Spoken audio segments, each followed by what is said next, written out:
think what it boils down to is a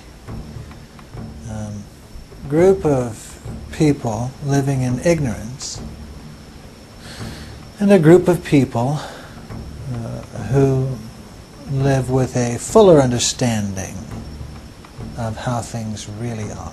Now, the most important thing to understand about human beings is that we are adaptable. That's how we survive as a species. That is how we can live in ice houses in the North Pole and in the jungle rainforests of the Amazon. We adapt to our environment. Whether or not the environment is natural or artificially created. And what we're living in right now is a society, an environment that has allowed itself to be manipulated by a select few for a very materialistic reason. Are you ready for this one? Are you ready? Okay. In order to create this dimension, we have to take the opposite of this dimension. How this would translate into old-time stories, metaphors, parables. You would say that God kicked Lucifer out of heaven. Father, Son, and the Holy Ghost. You got your Father. You got your Son. And you have the Holy Ghost. Ghost, because it is truly secondary to the purpose of this dimension, which is to manifest this negative. Right? It's still totally 50-50. But this particular dimension is based on the negative, based on the opposite of the all-positive first element. Father, Son, and the Holy Ghost. So in other words, this material dimension, this earth, this whole universe, is in reality, according to the stories and the parables and all that, if you have to look at it, define it within those terms, this physical world is indeed Lucifer's domain. Okay? I'd like to tell you a little story about the fish now. Now the fish sees a worm. Now the fish knows that that worm is good for him. Right? Fish knows that the worm he's going to eat the worm and it's going to make his life better.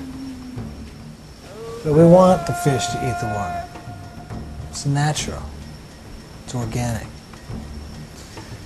Alright, now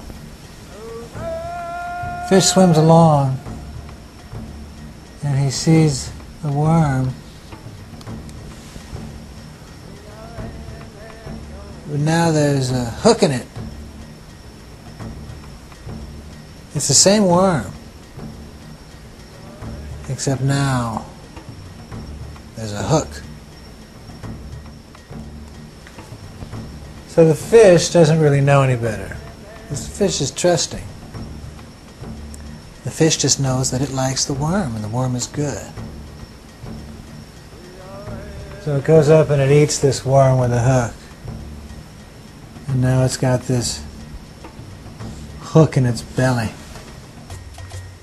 But now you have your fisherman.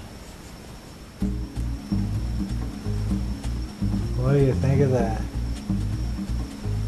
Guess who the fish is? The fish is us. The fish is the regular common folk.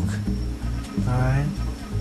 The worm is the teachings of Jesus. The teachings of Jesus.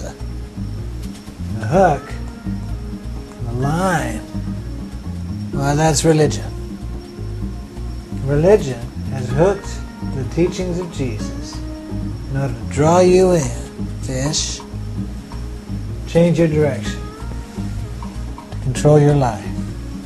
So Lucifer has manipulated man through religion by using the bait of Jesus. Do you see? Do you see? Does the fish need the hook in order to eat the worm? Does the fish have a right to eat the worm without the hook in it? And the answer is yes. Now I know there's some of you out there who are rooting for the fish to eat the hook. And all I can say to you is you're going to burn in hell. No, ideally we all want the fish to eat the good natural organic worm, right? Okay. Can that be done? Absolutely. The fish does not need the hook to eat the worm. And the worm is good. But the hook is bad. The hook is bad. The hook is bad. Okay? Let's describe characteristics, traits, behaviors, and assign them to a category of either Christ-like or anti-Christ-like. Okay? All right. First example: a parent who protects his child, who goes out of his way to ease discomfort and to care for. That would be under the Christ category. Caring. All right. Prevents harm. So conversely, anti to that would be a parent who willfully allows or even perpetrates harm upon their own child. That's antichrist. Now a parent who sacrifices their very own life in order to protect the life of their child, that would be a Christ-like attribute. Now a parent who willfully offers up for sacrifice the life of his own child in order to gain personally, those are attributes of the Antichrist. Parent who would willfully offer his child up for torture, sacrifice, and murder. Those are all dynamics of the Antichrist system. Do you understand?